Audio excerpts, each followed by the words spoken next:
to have you know that you can, this is interactive. We encourage you to ask questions.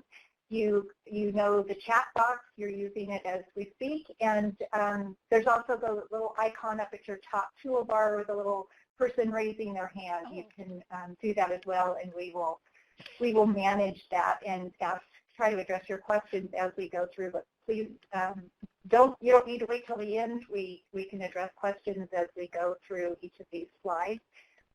Today we don't anticipate it to be quite as of a full hour, but we have a full hour, and we're happy to spend the time with you if you have questions that either relate to last week or for the session we're going to start now. So Karen, I'll turn this over to you, and I'll be chiming in as we go along as well. So Karen, welcome. Thank you, Jackie. This is Karen, and I just wanted to sort of take a roll call here of our new libraries, and so listen, and if I don't say your library, type it in the bottom so we know who's here. I see Roseville, San Luis Obispo, Imperial County, Santa Cruz, Fresno, Oceanside, Monrovia, County of Los Angeles, and Merced. Those are our libraries that are starting in 16-17, and then welcome also to some Sacramento people who are new in this assignment, and someone from Los Angeles. So I didn't hear Kern County. Oh, I didn't see. Is Peggy on? Yeah. See your name. Oh, okay, great. Okay, Kern, wonderful. Okay, so we're up to 10 then of our new sites. Okay, very good. It's just delightful to be working with you. I know everyone is making great progress working on things. I get all kinds of questions all the time, and I'm really happy to answer your questions, and never be shy about asking questions, because your questions probably are being thought of by somebody else. So if you ask away, then that helps. So we're kind of starting in the middle of the presentation, and as Jackie mentioned, the previous one will be archived, was archived, and this one will also be archived. And we'll probably put this up on our website, and we'll let you know where it's going to be, so that if you want to go back and consult something, you can. So today we're going to be talking about the step of keeping your library open. And I'm going to start and talk about the different ways that you can keep it open. We always intended that this would be a program that would be supported by volunteers, and as the program evolved, we found that there were other ways to keep it open besides volunteers. Our goal is that your Veterans Resource Center would be open half the hours that your library is open, and that's a great goal. Some people have achieved it, and some people have exceeded it, and some people are struggling, and then sometimes the hours change because the volunteers leave. But it's always a good idea to have a core of volunteers. If you just have one or two volunteers, you're completely dependent upon them, and if you lose them, then you've lost your program.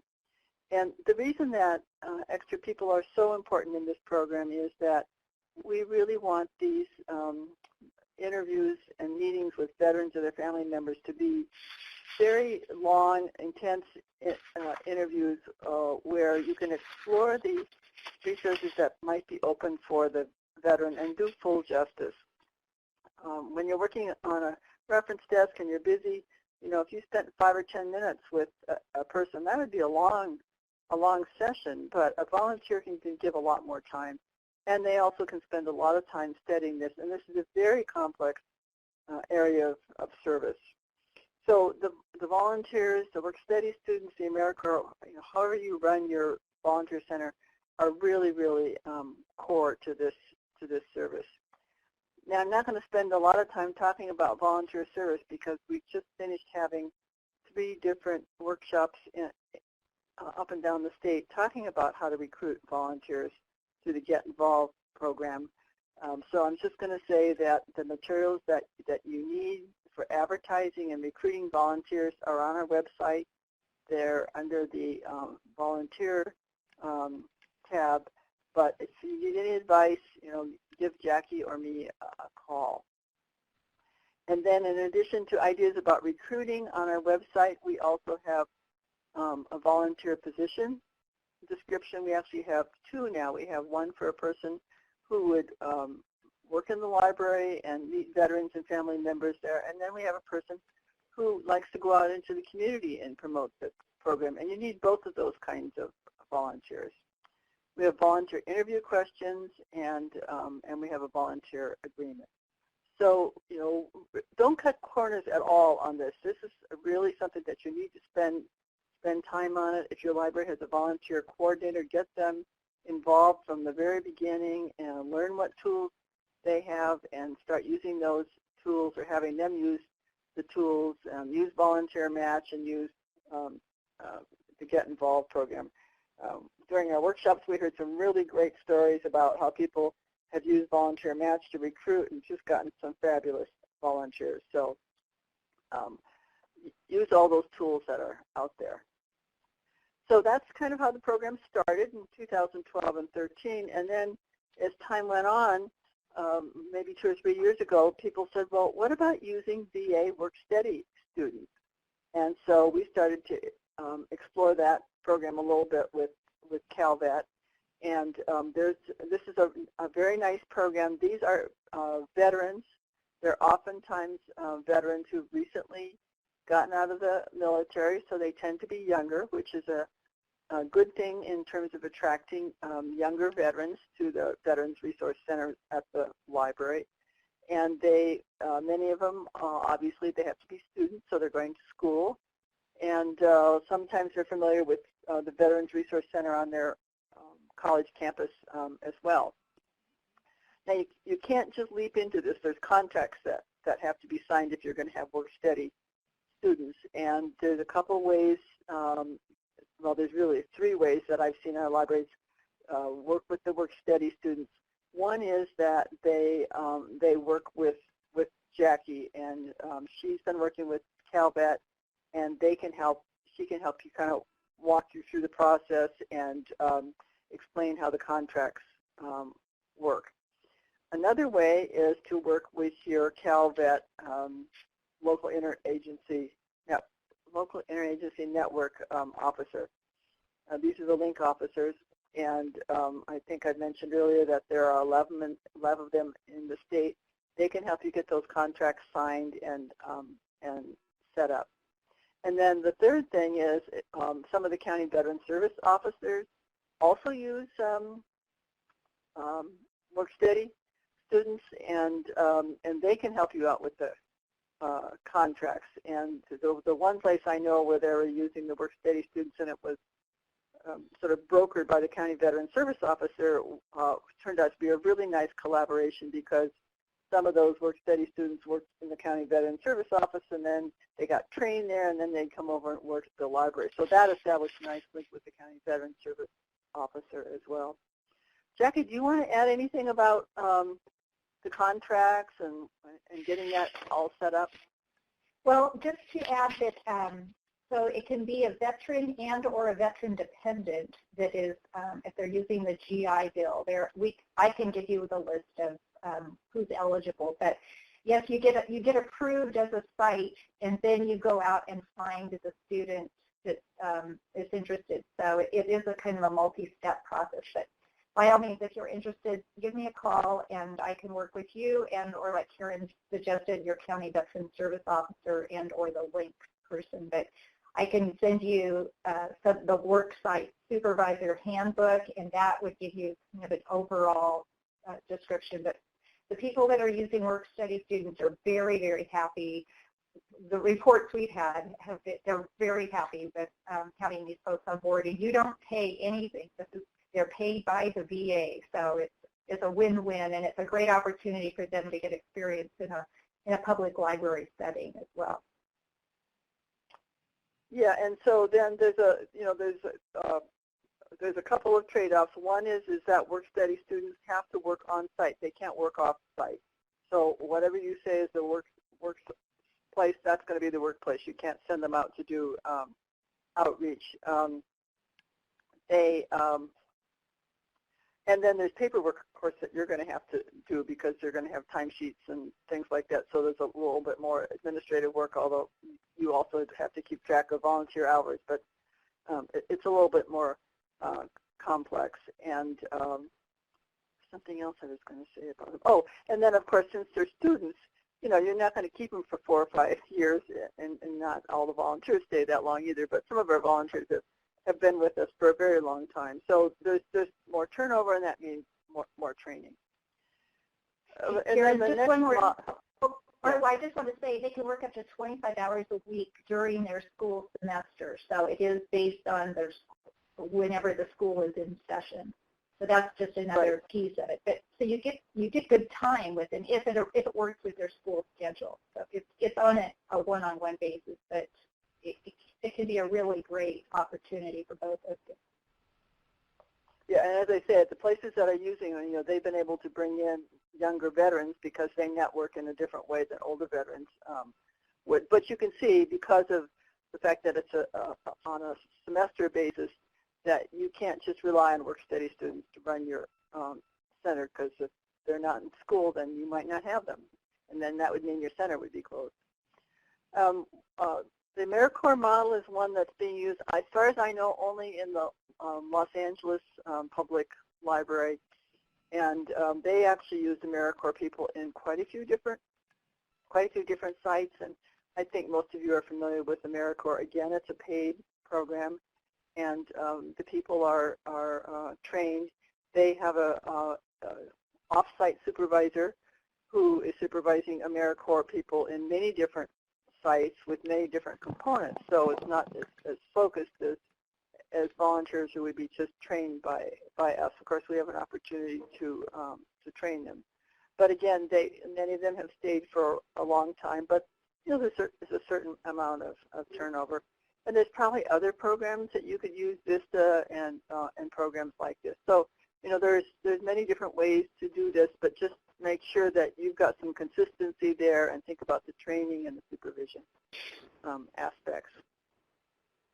And then once you start to have your Veterans Resource Center open, you can't just turn off the faucet and say, well, we're not going to be answering any questions today because we don't have any volunteers here.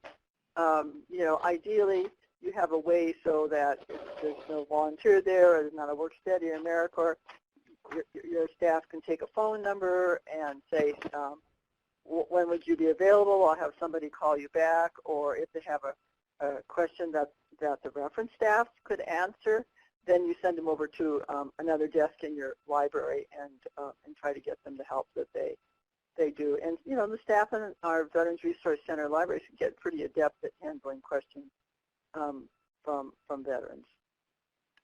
And then however you set this all up, obviously there has to be ongoing team development, and you want everybody who's on this team to be, we want everybody to be part of the team who's at the site. So it's not just the volunteers who are doing this, it's not just the staff, it's everybody. And when I say staff, I don't just mean the staff who are working with the Veterans Resource Center.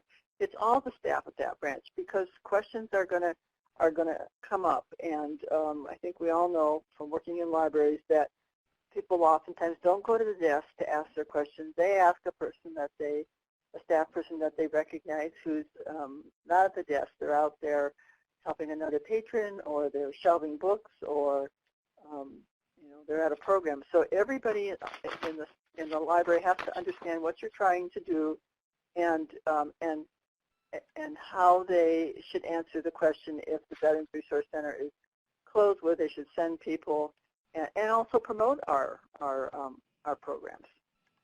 So that's all part of educating the staff and developing a team. So are there questions or comments about the staffing part of and keeping your Veterans Resource Center open?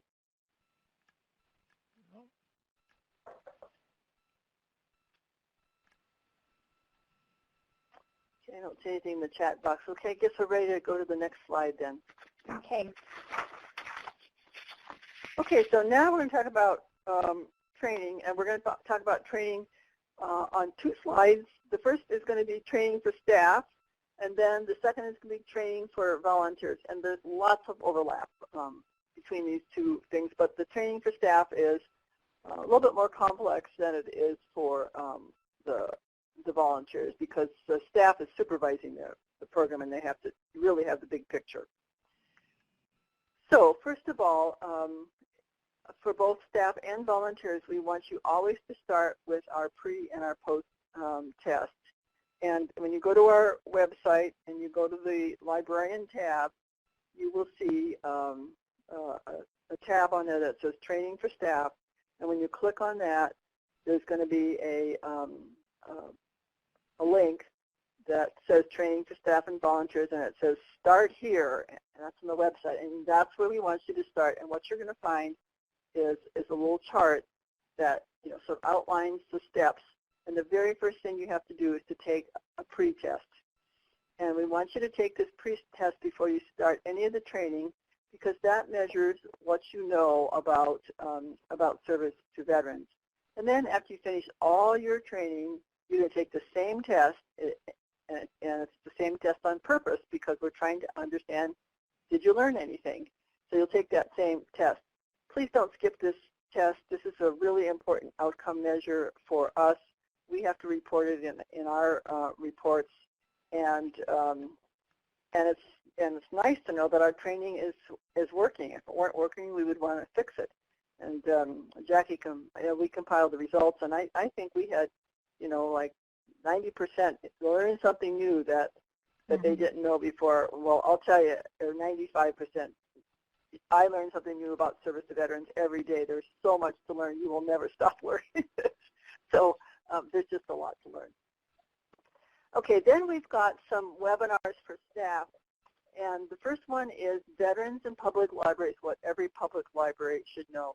We want everybody who works in your Veterans Resource Center to watch this or listen to this webinar. It's not quite an hour long. It's done by Kristen Mulvihill, and it's sort of a cultural awareness thing about veterans. It explains the different branches. It talks about just the basic things of finding out how somebody is a veteran. And everybody in your library, from the person who shelves the books to the volunteers, the work study students, the AmeriCorps reference desk, everybody should watch this just to be aware of how to interact with veterans and who veterans might be. Because guess what? They look like everybody else. So that's the first place to start. Then the next one is staff training webinar 2, which is a step-by-step instruction on how to set up services for veterans. And this is something Jackie and I made a little while ago, and it's kind of similar to this webinar. It explains the steps of setting up a Veterans Resource Center. So it's a good review. The third one, serving veterans at your library, this one would be optional for you. This is one that Jackie and I did for the American Library Association when they wanted any people anywhere in our country to be able to look at it and say, oh, this might be how you could start serving veterans in your libraries. So that one isn't quite as critical, but these are all tools for you. Then the next thing will be to move into the CalVet training modules, and these are modules that were prepared by CalVet. And so in this training, we're specifically talking about the things that CalVet wants you to know to serve veterans, and they run anywhere from 12 or 13 minutes up to about 23 minutes, and I'll talk about the different modules a little bit more on the next slide because there's 6 modules. Then after you've done that set of training, then you take the post-test. Again, it's the same test as the pre-test. And then after that, you're going to sort of move into the continuing education mode, and we'll talk about some continuing education opportunities on the next slide. Again, I cannot stress enough that you are always going to be learning about service to veterans. It's such an incredibly complex part of our law. There's over 21 million people in our country who are veterans. California alone has 1.8 million. They all have different needs, and they're different points in their lives, and so there's a lot to learn. And then after you get done with either the basic training or as you're continuing to learn things, if you've got any questions and you want to have a little conversation in your library and get Jackie or I on the phone, we'd be happy to do that. So, questions about staff training? We had a couple that I've answered, and Bonnie had a question about an appointment for people that, an appointment request form, and I said that I'd follow up with some of our older libraries that have been doing their veteran resource centers a while, and get that back to everyone, because I think that's a really good question. And then David asked about the third webinar, and you mentioned it was optional. So those were the questions. Anything else? Anyone else have any questions about the training for staff? Okay. Well, then we'll move to the volunteer training. Okay, so the pre and post test, it's the same for volunteers as it is for staff. Again, be sure that they take the pre-test and that they take the post test. Okay, then let's talk a little bit more about the CalVet training. So if you were to open up our web page and you go to the tab that says librarian and then you click on training for volunteers, you're going to see an introduction and 6 different modules. And so module 1 is the veteran, module 2 is resources and providers, module 3 is tools for connecting, module 4 is connection methods and techniques, module 5 is site preparation and going live, and then module 6 is, the introduction in module 1 through 5, these were all prepared by CalVet, and they were prepared a while ago, and we update them. If you were to find something and say, I don't know if that's right, or have a question about it, or this link isn't working, then be sure and tell Jackie or me, and we will get it fixed with CalVet. So you're sort of our eyes and ears out there.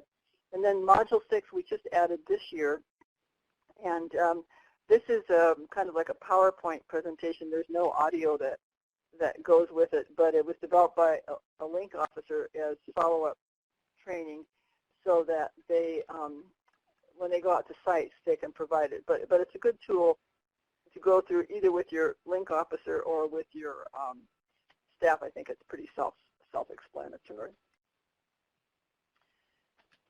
Okay, and then after they had been through the CalVet modules, then you would have them take the post test. And then they would move into the continuing education phase. Now, ideally, we'd like to have continuing education in our sort of 4 big areas. And our 4 big areas is our employment, education, health, and housing.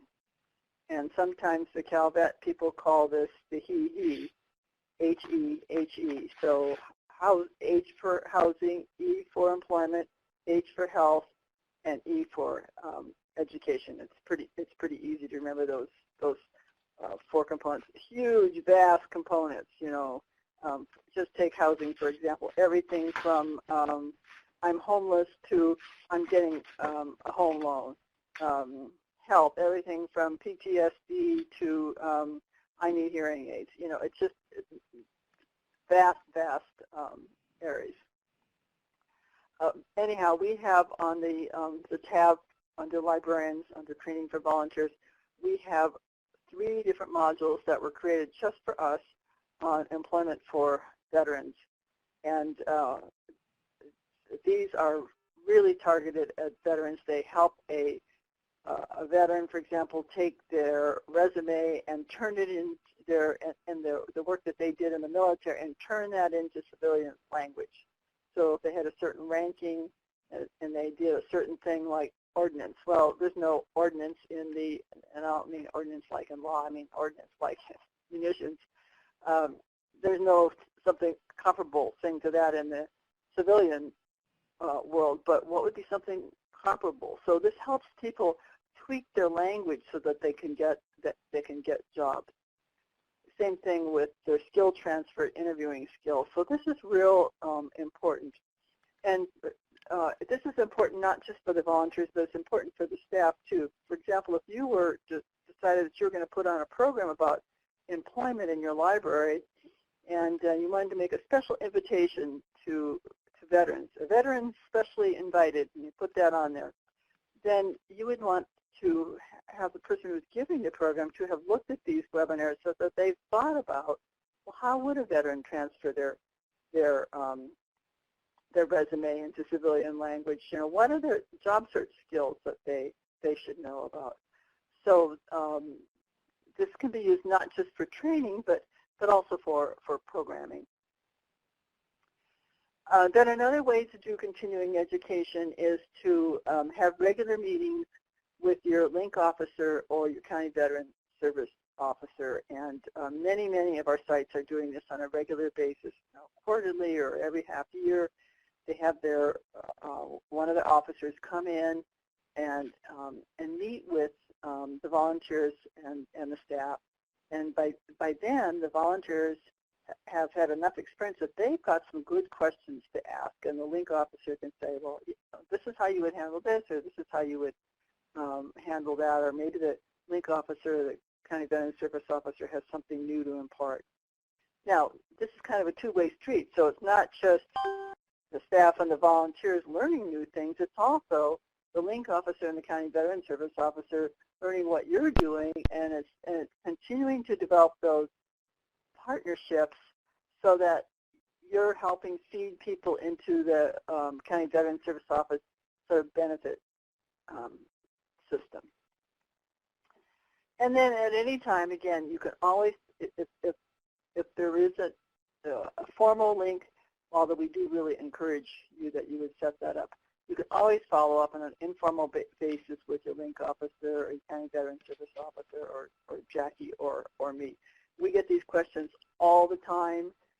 We really encourage you to ask questions. If you find a training resource that you'd like to share, we would just love to learn about and share it with the rest of you. There's one that we learned about this summer that I'm going to be posting. You know, this is something I would have never found, but somebody found this. It's increasing veterans' access with e-benefits, and in this one, which we'll post on our website, but this is helping learn the basics of the Department of Veterans Affairs e-benefits web portal so that veterans and their service members can directly access VA benefits and services. And so, you know, if volunteers and staff understand how you can assist users in accessing this portal, then they can sort of manage their VA benefits and military information in an online setting. This is a very, very powerful tool, but I would have never found this because where did it come from? It came from the Federal Depository Library Academy. So it's not something I look at on a regular basis. So finding these kinds of things and sharing it is just vital. So questions, comments? What exactly are e-benefits? Oh, e-benefits, these would be electronic benefits. So you know, you can manage your benefits in an online setting. Oh, okay. I don't know if some of you probably use or help people find their Social Security benefits and know how to log on and manage their Social Security in an online setting. You know, it's that kind of a world. Okay. Yes. Thank you. Yeah, that's a good question. Okay, there's a question here. Do they training at home or come to the library to train? And I think you answered they could do it. They could do it either way. I personally really like doing it in a group. If you've got a group of people, because that encourages discussion, and the more you talk about things, you know, that's a good learning tool. And then other questions come up. So that's nice. And even after you've watched these things once, there's nothing wrong with going back and looking at them again and talking about, well, gee, last quarter, what kind of questions came in? How did you guys handle these sorts of things? That might be something. This is Jackie. Right. I just wanted to say that might be something that would be interesting to collect, is what kind of questions did come up from the whole state. That we maybe that's something we look at, is to feed up how the mechanism to capture them. You did a good job of sort of summarizing some of those in that final report where where the veterans filled in those forms and said what they came to the library to get. You had a big long paragraph of the things that people ask about, and she wrote that up in that report that I just sent out to. So yeah, that could be a training tool in and of itself. Yeah. Somebody asked you this, what would be the answer to that? Right. So one of our libraries I did, go ahead. I was just reading the question. Go ahead. Yeah, one of our libraries, I know at least, when they're recruiting volunteers, they have them go home with the modules. They give them the link and they say, watch a few of these modules, see if you're interested in being a volunteer, and then if the person comes back and says, oh yeah, this is really right up my alley, you know that you've got a good person, and you also know that they can live in the online world, and you have to be able to kind of live in the online world if you're going to help people at the library in this area. And then if you never hear from them again, well, then you know that this just wasn't the right thing for them to volunteer for. So that would be a case where you might want to have them do it at home. And if they don't have a computer at home, or they don't have high-speed internet, then sure, send them down at the library.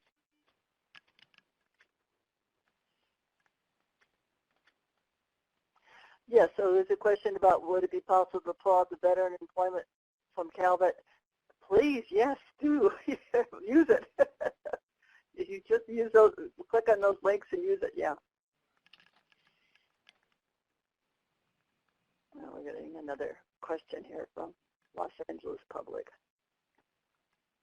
Okay, good. So next is our website.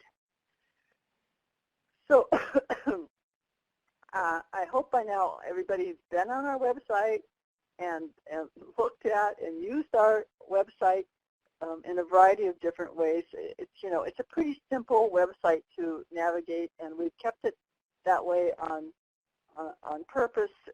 We have kind of two big areas. Well, we've got a home page and an about page, but we've got a page for veterans, and that's a landing page in case somebody's doing a search and they type in veterans and libraries.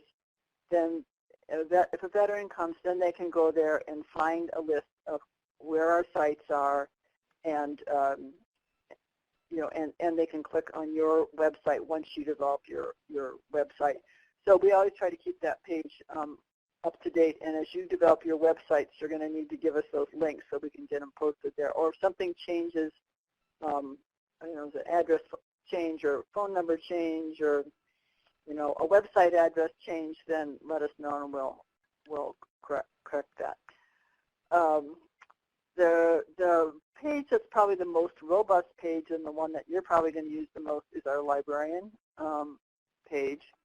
And it has the most tabs, and it has the most kind of administrative aspects to the program. So the tabs on the librarian page are the resource tab. I'm just going to talk about these things a little bit one at a time. So the resource tab has a lot of links to PDF books that you probably are going to want to put on your website, and has links to ordering forms for materials from Calvet, forms from the Consumer Financial Protection Bureau. It has our recommended books and DVDs.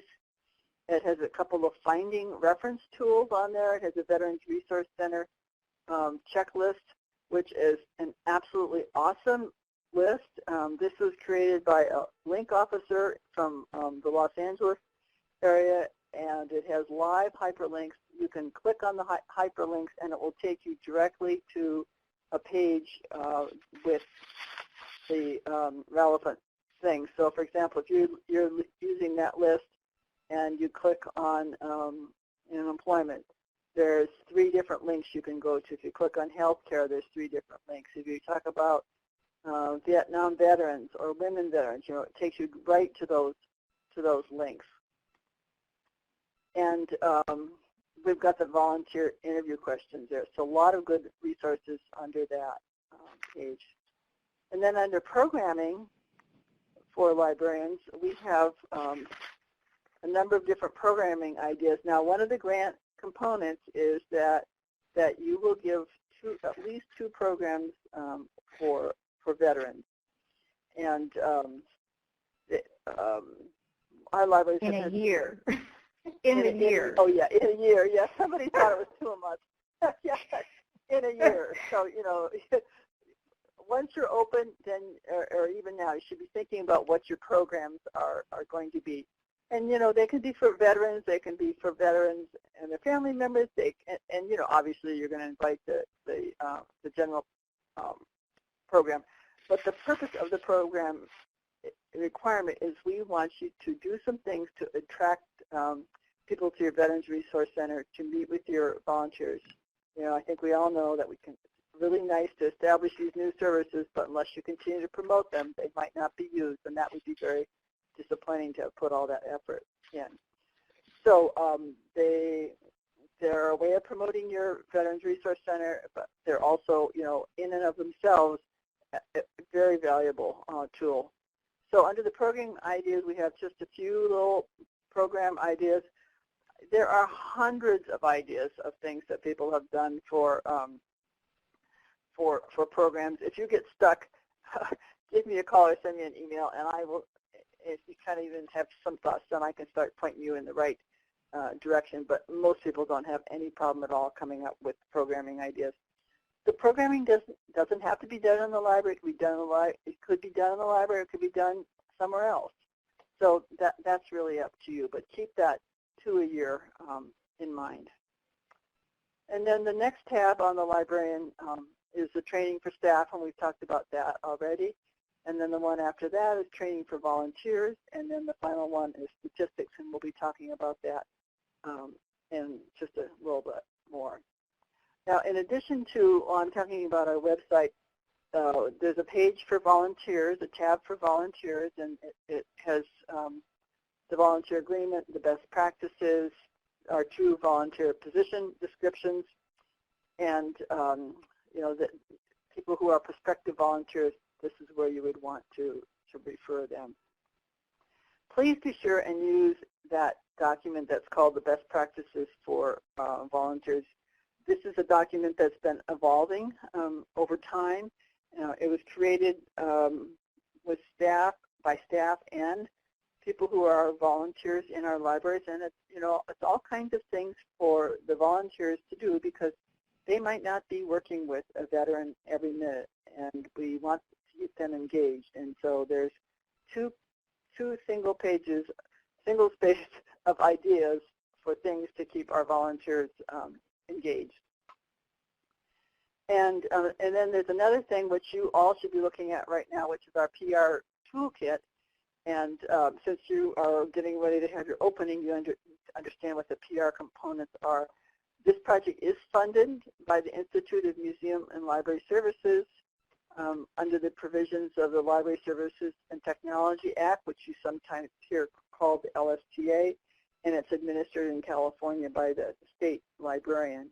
And so this is a little statement that you want to put on any publication where you're talking about this program. So if you're putting a program under these auspices, you're having your grand opening, you want to be sure and add this 2-line statement. And then we have our logos on there, the Veterans Connect at the Library, and they're under promotional images, and we welcome and encourage you. We want you to use our logos. You can use these in all kinds of different ways. You've already got a branded tablecloth. You could use this for spine labels. You can use it for any of your signage, your literature. Just use it. We always want to be branded with this Veterans Connects to the Library. And there's also some other commercial images there that you're welcome to use. And then we have this document that we've called Guidelines for Grand Openings. And this is, as you're planning your opening, whether it's a soft opening or a formal opening, or you're doing both, all kinds of tips for things to think about, who to invite, and all those kinds of things. And then we just have some general PR samples, so you can scroll through those and see what other libraries have done.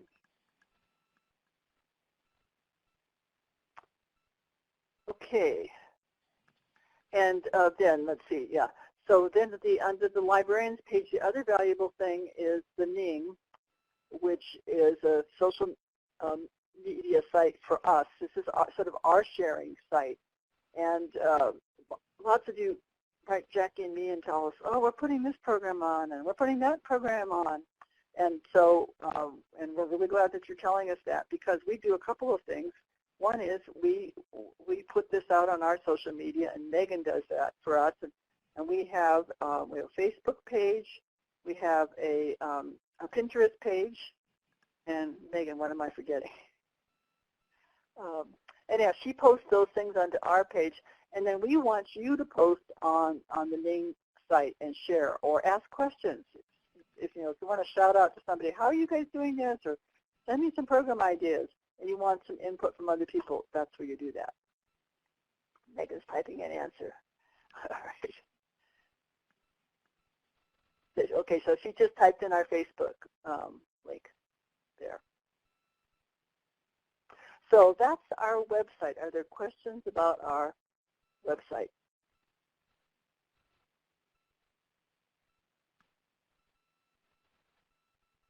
Getting a question here from Rebecca. Well, let's move on to the next thing while that question is coming in. We're down to our 18 minutes, so we better. Oh, okay. All right. I think we're pretty close to the end. All right. So statistics. We have to collect two kinds of statistics. We collect outputs and outcomes. Outputs are collected on a monthly basis, and this is kind of the standard thing. It's, number of veteran interactions, first-time visitors, the reintegration forms completed. Those would be the paper reintegration forms, veteran family served, the number of people attending library programs, the number of volunteers, volunteer hours, partner organizations at the beginning of the grant, and the number of community veteran events attended. Now, just a few words about this. These are due once a month. They're due on the 7th. And the 7th is like Friday. So if you were open, you would be turning in your report no later than 7th. And what most people do to remember to do this is they put a note in their calendar and they type in this link. There's a form that you go in where you put your statistics on. You'll find your library. You'll drop down till you find your library, and then you're going to enter your statistic there. This link to these statistics is not on our website. It's on purpose. We don't want anybody to go to our website and then go in there and corrupt this data, because this data is very important to us. So you could just paste this link into your calendar, and then you'd be all set. We may be changing. Well, it won't make any difference to you because you haven't started, but we're going to provide some clarification because there's some confusion about veteran interactions and first-time visitors and family members. So we're going to try to clarify that. And as far as partner organizations, at the beginning, you're going to have at least one partner because you've already met with your county veteran service officer. So there's one partner. At the end of this program, the end of this grant year, we want you to have 5 partnerships. It is really easy to have 5 partnerships. Once you start working with these agencies, and they don't have to be formal partnerships, but I'm working with the American Legion, I'm working with the Disabled American Veterans, I'm working with my county veteran service officer, whoever it is that you develop a working relationship with. Okay, questions about statistics, outputs, because then we're going to move to outcomes. Okay. Okay, then in addition to, oh yeah, we're still outputs, yeah, this is part 2. So in addition to the statistics that we collect on a monthly basis, twice a year, we also have to collect what we call in-kind and cash match. This is a requirement at the state level. Everybody who gets LSTMA money in the state of California has to collect these statistics. And since we have 51 sites, we set this also up to collect it on a form. We are going to collect it twice a year. So in January, you'll be sent a form to report for July through December, and then in July, you'll report on January through June. So you're always reporting on a 6-month period. We'll send you a hyperlink to a Google form, and it's just going to ask you some questions, and then if your answer is no, you're going to move on to the next question. If it's yes, you're going to fill out a few things. But right now, we want you to be keeping track of some of these things. If your library were to buy any equipment costing more than $5,000, probably you won't, but if you did, make a note about that. If your library purchased materials that were above the $11,000 that you're getting reimbursed for, say your library wanted to, buy another $500 worth of material, you should be making a note of that because you're going to report on that. If your friends at the library gave you some cash to buy $600 worth of library materials, you want to make a note about those kinds of things.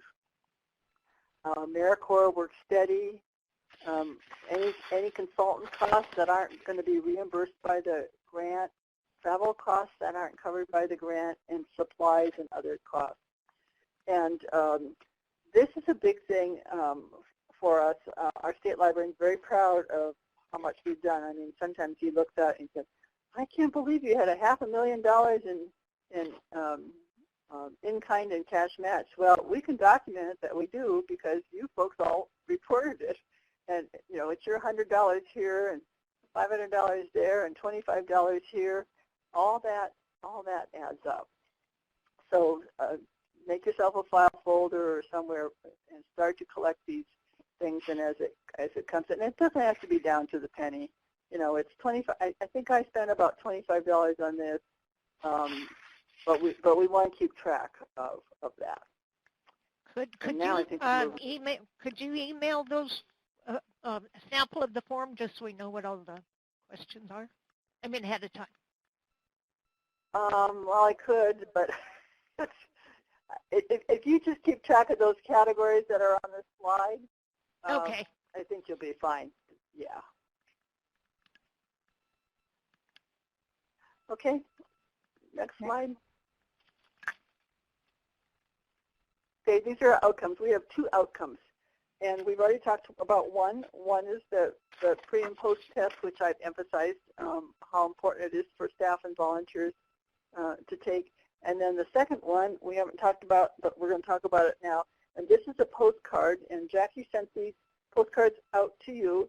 And this is something that you give to all of your people who visit your center, and at the end of the interview you say, would you please take a moment to fill out this card and leave it with us, and we'll turn it in, or if you can't fill it out right now, take it home and mail it. It comes, addressed. It doesn't come with a stamp on it, so if you think the person might not mail it in, but they fill it out, then your library can batch up a bunch of them and send them up. Please do that. The feedback we get on these is so valuable. We learn the questions that people are asking. We learn about their satisfaction rating. It's just kind of a heads up for us. And, Jackie, do you want to add anything more about that? Well, just compile them for the year. Well, yes, I had the opportunity to read through them all, and we had hundreds come in. I can tell you that the volume is getting greater and greater, so I really appreciate that. If you haven't started distributing those, the libraries ahead of you have done a really good job of getting that into the hands. Again, it's if you've had an interaction with someone more than just directing them or a quick question, but if they've actually, sat down and had a conversation with you, whether they're a veteran and or a family member, please to put this card in their hand.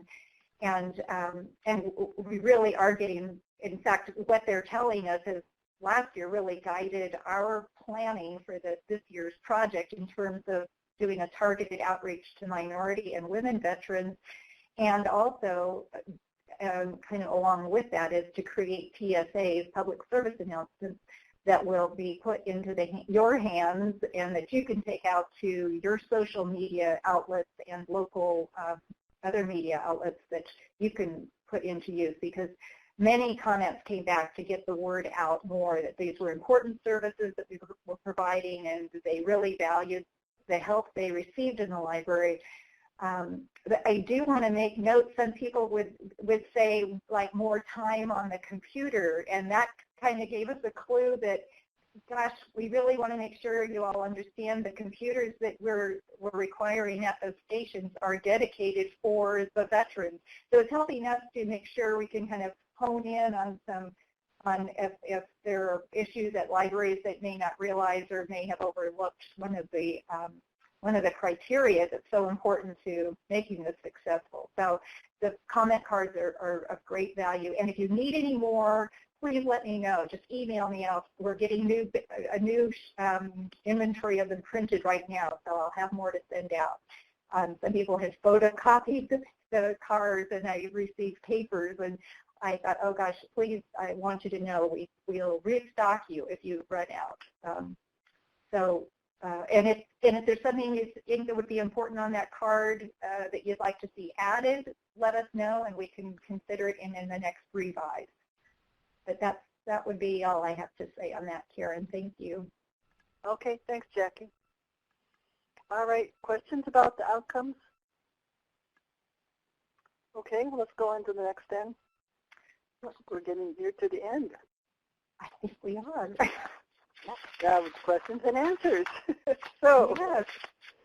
What other questions? We've got a couple of people typing here. There was a little exchange here about a Facebook group or listserv, and we can look at that in the meantime. Be sure and sign up for the NING. And by the way, the NING is not limited to staff. Volunteers are encouraged to sign up and use the NING. The listserv that I use now when I email to all of you is staff only, and we have not included volunteers. It's just really more than we could handle. I mean, the lists that I have probably are hundreds of names already, and just keeping the staff on all of our sites, because no site has just one person. Everybody has 2 or 3 or 4. That's probably all we're going to do. We're not going to probably have a list there for volunteers, but you're always welcome to share, especially the informational things with folks. Okay, other questions, comments? Can't stress enough that Jackie and I are, we work with you and for you, so you have to ask us questions, and we're not mind readers, and we love to get questions from you. And your questions help us serve everyone better, not just yourself. So I think everybody is doing pretty well from what I can see. The goal is to have you open by December 31st. I know a few of you got a little bit late start, but we want you to have a full 6 months running on the program. And once you're open, then you can start thinking about the programming aspects. And really having a lot of fun and providing a lot of great service to our veterans.